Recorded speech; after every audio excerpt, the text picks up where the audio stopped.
Être cubain, être un écrivain cubain, être un écrivain cubain qui vit à Cuba. Je crois qu'à ce stade, il est évident que cette divine trinité a conditionné et conditionne toute ma vie et que d'une façon ou d'une autre, tous les textes réunis dans ce volume tournent autour d'elle. Elle, c'est cette divine trinité. Bonjour Leonardo Padura. Hola. Hola, hola, hola, buenos días. Muchas gracias, Olivia, por tu invitación. Bonjour, merci Olivia pour cette invitation. À vous. Bonjour à Pascal Fougère, votre voix française. Il y a cette divine et sainte trinité que vous évoquez de l'écrivain cubain qui vit à Cuba. Mais il y a une autre particularité avec vous, Leonardo Padura, c'est que vous êtes un écrivain avec des obsessions. Et vous le dites. Et c'est ces obsessions que vous cherchez à comprendre à travers cette série de textes, d'essais qui sont déployés ici. Ces obsessions, elles vous obsèdent, elles vous travaillent. Yo pienso que las personas en general somos seres bastante obsesivos. Les gens en général sont des gens plutôt obsessionnels. On a des idées fixes. Y los escritores evacuamos esas fijaciones escribiendo. À partir de ces idées fixes, ils écrivent, c'est ça qu'ils mettent sur le papier. Y hay cosas que, il y a des choses, mi sentido de pertenencia a mon Cuba, sentiment de l'appartenance à Cuba, le fait d'appartenir à une culture si particulière que la culture cubaine, qui est faite de tant de mélanges, le fait qu'écrire en fait implique à Cuba une responsabilité civile. Je préfère toujours dire civile au lieu de politique parce que je ne suis pas actif en politique.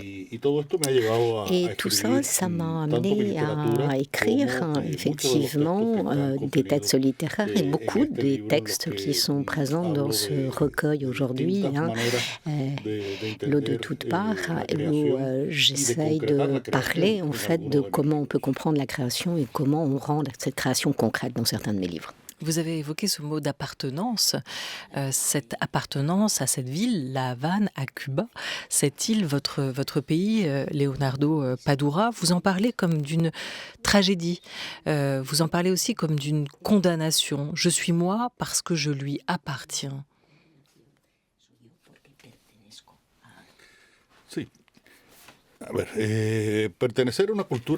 Oui, tout à fait. Appartenir à une culture, c'est quelque chose qui nous dépasse, en fait, qui va au-delà de notre volonté. On grandit dans un contexte culturel, linguistique, de relations, de communication. Et ça, c'est quelque chose qui va au-delà de la personne que l'on est. Même si on est tous égaux, en fait. Ce sont ces contextes en fait qui vont différencier un Français d'un Cubain et un Cubain d'un Mexicain parce qu'effectivement on a des caractéristiques qui nous caractérisent et qui nous singularisent dans cette grande famille qu'est la culture universelle de l'être humain. Le fait d'appartenir à cette culture, Cuba est importante. Cuba est une île et c'est une île qui a été encore plus île que les îles dans beaucoup de moments de notre histoire. Et ce sentiment de vivre dans un territoire limité, par exemple, Alejo Carpentier, il a écrit dans Le siècle des Lumières qu'il y avait un personnage à l'époque de la Révolution française se sentait déjà quelque part en prison à La Havane. Et le titre de ce livre, en fait, vient du titre d'un poème de Virgilio Peñera qui s'appelle L'île. Et il parle, en fait, de ces circonstances maudites de l'eau de toutes parts. Et ça a été une relation très compliquée, en fait. Rentrer, sortir, être à l'intérieur, être à l'extérieur. Malgré Olivia, un élément que je crois très important, c'est que la culture cubaine n'a pas été une culture qui s'est regardée, en fait.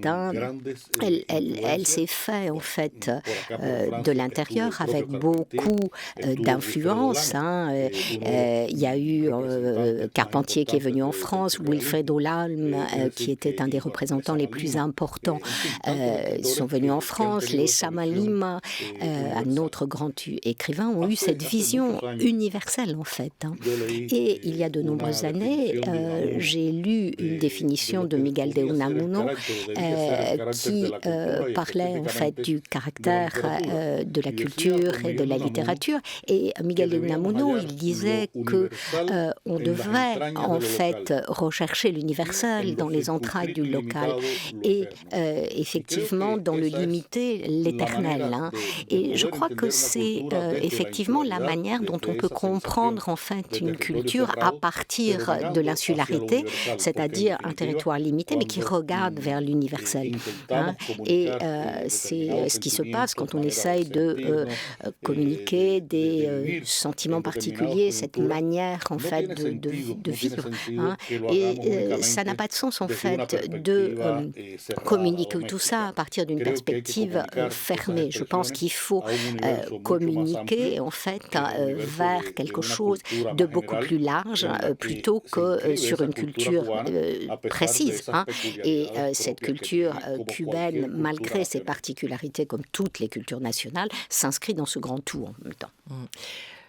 Vous évoquiez on évoquait cette condamnation aussi sans prescription et sans possibilité non plus de rompre avec elle en prenant la fuite. Dans Poussière dans le vent, paru l'an passé en France, vous racontiez aussi l'exil, rester ou partir. Dans les deux cas, on ne cesse d'appartenir à ce Cuba d'où l'on vient. Ce sentiment d'appartenance, il ne s'éteint pas, il ne s'efface pas.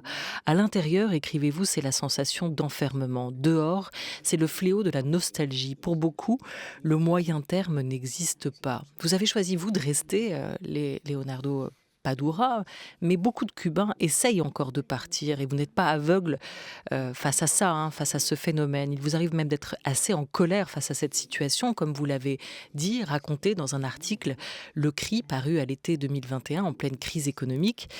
Ces manifestants, ils auraient mérité d'être entendus autrement, leur désarroi, leur désespoir. Comment vous qualifiez ce qu'ils ont vécu, ressenti et exprimé lors de cet été?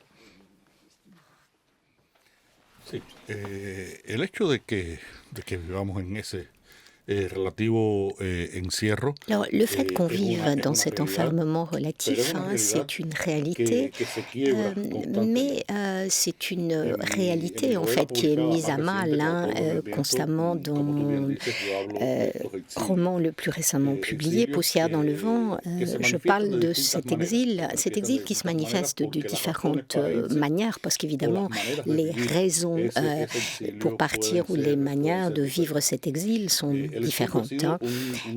L'exil a été un drame en fait qui et dans toute l'histoire cubaine. Et aujourd'hui, effectivement, il y a beaucoup de gens, des centaines de personnes qui quittent aujourd'hui Cuba quotidiennement. C'est un exil qui est plus silencieux dans le sens où ce n'est pas en fait ce qu'on a connu en 1980 dans le port de Mariel ou la crise des balseros de 1994, mais il y a toujours des centaines de personnes qui quittent l'île. Une des manières de sortir de Cuba, c'est de voyager de la Havane au Nicaragua, puisque ce pays ne demande pas de visa aux Cubains. Et à partir donc du Nicaragua, il y a effectivement tout ce voyage à travers l'Amérique centrale pour arriver aux États-Unis. Et la majeure partie des gens qui empruntent cette voie sont des jeunes. Et j'ai eu eu la possibilité de voir. Alors, moi, je ne suis pas quelqu'un qui regarde en fait les réseaux sociaux, mais de temps en temps, je regarde et j'ai pu voir en fait l'histoire d'un homme à qui il manquait une jambe et qui a traversé le Rio Bravo pour arriver jusqu'aux États-Unis. Donc c'est des histoires comme ça, il y en a énormément. Et dans mon roman Poussière dans le vent, il y a un personnage très important qui est Clara. C'est effectivement la femme autour de laquelle se réunissent en fait ce groupe d'amis. Et elle dit à un moment donné, toutes les raisons pour fuir Cuba sont valides. Toutes les raisons pour rester à Cuba sont également valides.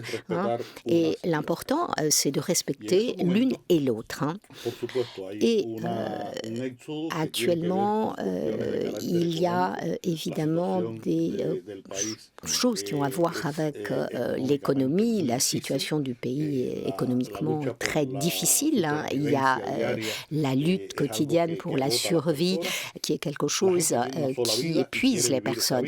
Et les gens n'ont qu'une seule vie et ils ont envie de la vivre. Et je crois qu'ils doivent avoir le droit de la vivre où ils le souhaitent. Et d'un autre côté,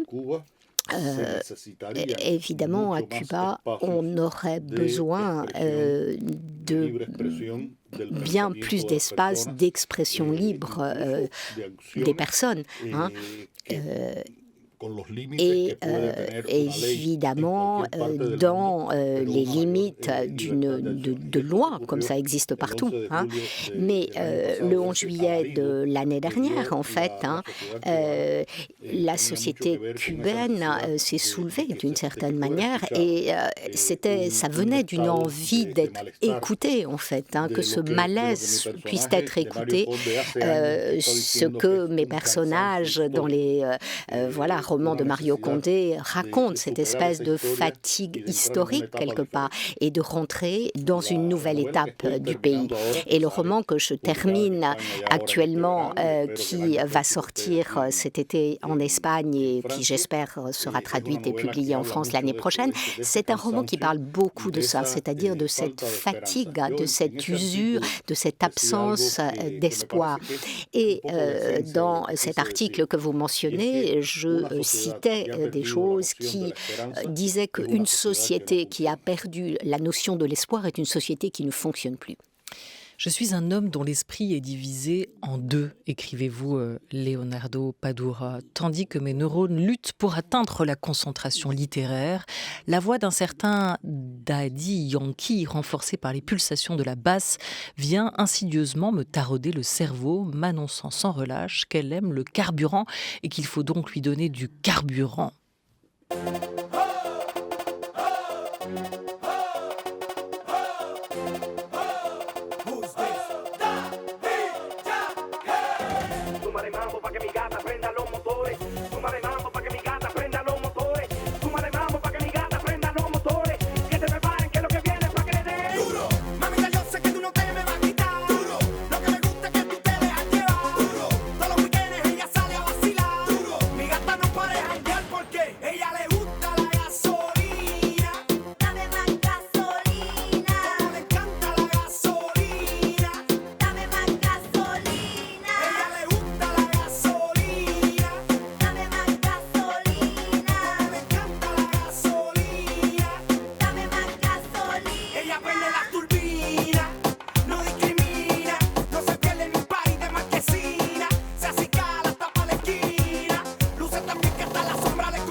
Roman déjà depuis l'ouverture de la série des Mario Condé avec le cycle des 4 saisons. C'était en 1991, série dont vous êtes l'auteur, Leonardo Padura. Il vous arrive parfois, vous l'évoquez, d'être un peu désabusé comme votre lieutenant Condé. Tiens d'ailleurs, ce lieutenant Condé que vous avez imaginé, que vous avez inventé, est-ce que vous diriez que c'est un personnage reggaeton, comme on l'entend à l'instant dans cette musique et la manière dont vous l'avez décrite, cette musique de la lasciveté et de l'aliénation, de l'étourdissement et de la bagarre. Est-ce que ça parle, ça correspond à votre lieutenant? No, creo que Mario Conde, Non, je ne una de crois las pas. cosas que más odia en Une el des mundo, choses qu'il déteste le creo plus, que es el Mario reggaetón. Condé, je crois que c'est le reggaeton. Es Hein. un sentimiento que compartimos. C'est un sentiment que nous Mario Conde es partageons. más bien un hombre del bolero, Mario Condé, c'est como plutôt un ocurre en homme, mi si on parle de novela musique, du La boléro, Neblina de hein.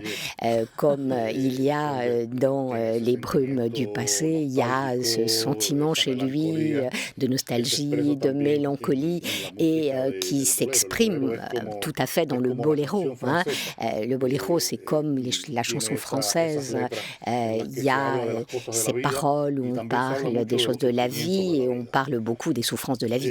El reggaetón ha Et le sido reggaeton, una ça a derivación été lógica un y extraña dérivé de la logique evolución et de la étrange música en de el Caribe. l'évolution de la musique dans les Porque Caraïbes. Hein. muchas veces se condena a Souvent, ese hecho on cultural, condamne en pero no fait se ce ve fait el origen culturel, de ese mais hecho on ne cultural. voit Yo pas creo que el en fait reggaetón son origine. Mais je es crois que moi, le el reggaeton, resultado c'est de le una decadencia, de résultat una pérdida de d'une valores, de décadence, una d'une perte de valeur generación que busca una expresión chez des générations en qui tiempos essayent diferentes de y trouver se une expresa de expression manera dans des se expresa de moments manera différents et diferente. qui s'expriment de manière Bueno, différente. en una de mis novelas más recientes, Et dans un de La mes transparencia romans del tiempo, Mario les Conde plus récents, va La en transparence du en temps, un hein, automóvil Mario Condé est en donde voiture ponen, el chofer et pone le un chauffeur reggaetón met du reggaeton. que no lo puedo repetir aquí porque me da tanta Et voilà, vergüenza et je ne como peux haber pas oído répéter de la gasolina. les paroles, hein, parce que j'en Después ai de honte tener un una peu música, comme de tener ce una que je viens música como d'entendre. la que hemos tenido en el Voilà. Caribe y Et específicamente en Cuba, par llegar rapport à al la reggaetón musique es qu'on a como, eue es como la à decadencia Cuba, absoluta. et Es quand algo arrive le que reggaeton, on peut se realmente no me dire que explico quelque cómo ha podido part, ocurrir, c'est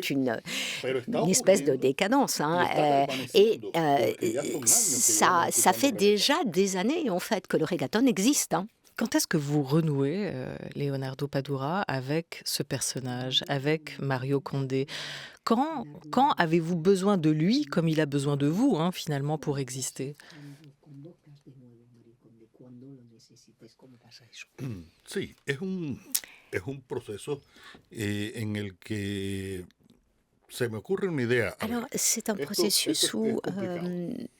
Es complicado il y a une idée qui m'arrive, porque enfin c'est compliqué. a mí se me ocurre una idea para escribir una Par novela exemple, j'ai cada l'idée 3 años. d'un roman à peu près tous les Y 3 hay ans, veces que en esa idea et quelquefois, es cercana cette a la idée, personalidad de Conde elle y peut utilizo a être Conde para proche contar de esa la historia. personnalité de La Condé. À ce novela más moment-là, je vais reciente avoir que he escrito, por besoin de lui. ejemplo, Mais par ocurre exemple, en el año le 2016, roman le plus récent que j'ai en el momento écrit en que el donc se presidente passe Obama visita en Cuba, vienen los Rolling Stones, 2016, hay un hein, desfile de voilà, Chanel, il y a Chanel, il y a les Rolling Stones, il y a un mouvement en fait différent en fait à la Havane par rapport à ce que j'avais écrit avant.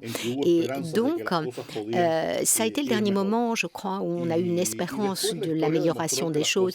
Et ensuite, évidemment, l'histoire nous a montré qu'il pouvait y avoir un retour en arrière et que les choses pouvaient être pires. Et cette réalité-là, elle était parfaite pour un personnage comme Mario Condé. Et c'est pour ça que j'ai décidé qu'il allait être le héros de ce roman. Hein. Et que j'allais en même temps raconter une histoire qui avait à voir avec un processus culturel assez lamentable dans les années 70, de marginalisation, de prohibition, d'une interdiction d'œuvres et d'auteurs. Et là, au lieu d'être vu du point de vue des victimes, c'est vu en fait de la part des gens qui étaient un peu dans la victimisation, et donc ce processus en fait était très intéressant pour Mario Condé, c'est-à-dire il y avait la création d'un espoir qui ensuite allait disparaître. Dans ce livre, L'eau de toutes parts, qui réunit plusieurs textes, plusieurs courts essais de vous, racontant notamment ce que c'est qu'être cubain, ce que c'est que cet art de vivre. D'ailleurs, je vous cite, vous dites « Les Cubains disent que tous les secrets de la vie du pays se résument en un mot, resolver. À Cuba, résoudre, se débrouiller pour s'en sortir est une philosophie, une attitude face à la vie, une réalité, une religion et une théologie. On peut tout résoudre, ce qui est différent d'acheter, d'obtenir, de mériter. En réalité, resolver, c'est l'art de vivre à Cuba. Vous racontez ce que c'est qu'être cubain, ce que c'est qu'être un écrivain cubain. Vous qui êtes né à La Havane en 1955, vous qui vivez aujourd'hui encore dans la maison où vous êtes né, à Mantilla, dans un quartier de la périphérie havanaise. Et vous racontez aussi les processus d'écriture, ce qui vous amène vers certaines histoires, comment vous écrivez aussi. Dans un chapitre intitulé « Je voulais être Paul Auster », vous revenez sur ce processus-là, cette manière que vous avez de travailler. On va écouter d'abord les mots de Paul Auster, voir si ça fait écho à votre écriture à vous. Je commence avec la première phrase et puis la deuxième jusqu'à la fin. Je ne saute pas entre le milieu, la fin et le commencement parce que j'invente le livre quand je l'écris. C'est beaucoup improvisé. Il y a des jours où je descends dans cette chambre et je ne sais pas exactement ce que je vais écrire ce jour-là. Mais les choses, normalement, elles viennent et je les suis. C'est curieux. Tout ça, c'est curieux. Et je crois que les romanciers travaillent dans des manières très différentes. Voilà, ce chapitre s'intitule « Je voudrais être Paul Auster ». Il y a des jours où je voudrais être Paul Auster et vous racontez en quoi, pourquoi. Est-ce que vous êtes un Paul Auster qui ne le sait pas? Est-ce que vous écrivez comme lui, en ne sautant pas de paragraphes, en inventant le livre au fur et à mesure? Ou est-ce que vous avez une toute autre manière de travailler? Ese artículo, yo lo escribí. Alors cet article, je l'ai écrit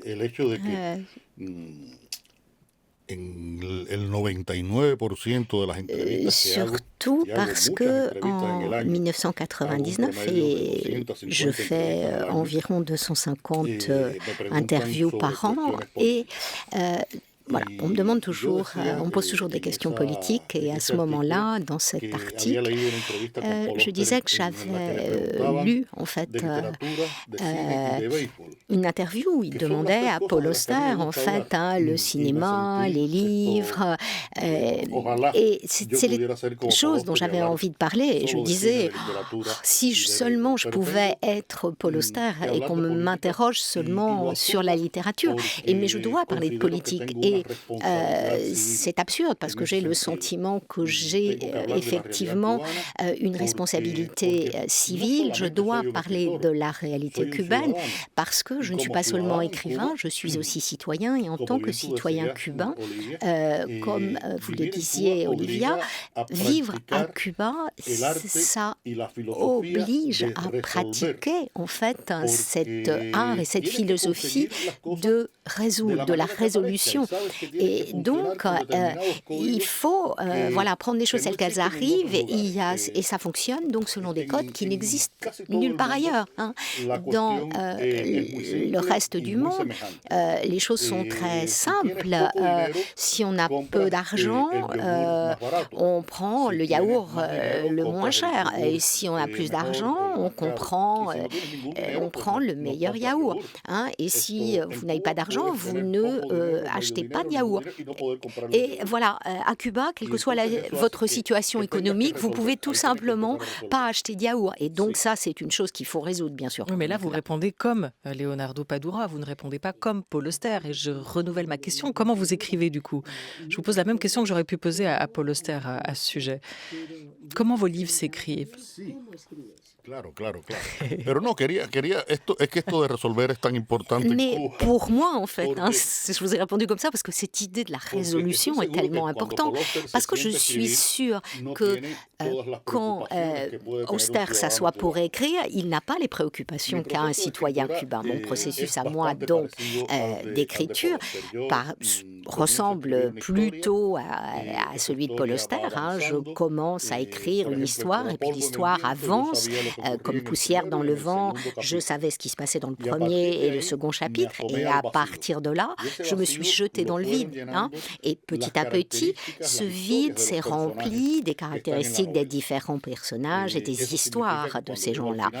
Et quand je suis arrivée à la fin, voilà, je suis revenue en fait au début et dans les romans avec Mario Conte, souvent je raconte une histoire où il y a un crime et je commence à avancer et ce n'est qu'à la fin en fait que je découvre qui est l'assassin. Et donc là, il faut que je revienne au début pour recommencer à raconter cette histoire en connaissant donc l'identité de l'assassin. Et tout ça, ça répond à une question essentialiste qui est qu'effectivement, plus important pour moi que de raconter le crime, c'est raconter le contexte, la société où il se produit. Parce que j'ai cette espèce d'esprit de chroniqueur d'une réalité cubaine et que j'ai cette nécessité, cette responsabilité civile dont je parlais antérieurement. La mémoire est toujours, écrivez-vous, oui, toujours préférable à l'oublier. Vous avez cette très belle définition du métier d'écrivain. Un écrivain, c'est un magasin de mémoire. On écrit en fouillant dans sa mémoire et dans la mémoire des autres, dans cette mémoire collective. Vous avez commencé à écrire comme journaliste et c'est là que vous avez choisi peut-être de devenir écrivain. C'est là qu'est née l'envie d'injecter de la fiction dans le réel, de recourir à des procédés littéraires pour raconter le monde qui vous entoure. Aujourd'hui, vous écrivez des romans, mais aussi des essais. Leonardo Padura. Réenchanter le monde, c'est le thème auquel vous allez devoir vous confronter au festival Étonnant Voyageur qui vous attend, festival qui ouvre ses portes samedi jusqu'à lundi à Saint-Malo en Ille-et-Vilaine. Et vous êtes donc très attendu. Comment faire, vous nous direz ça à l'occasion d'une prochaine rencontre, j'espère. Comment réenchanter le monde? Merci beaucoup à vous, Leonardo Padura, d'être venu partager certains de vos secrets d'écriture et certains des secrets de votre cubanité. L'eau de toutes parts, vivre et écrire à Cuba, vient de sortir aux éditions Métellier. Merci. Muchas gracias a ti, Olivia. Muchas gracias.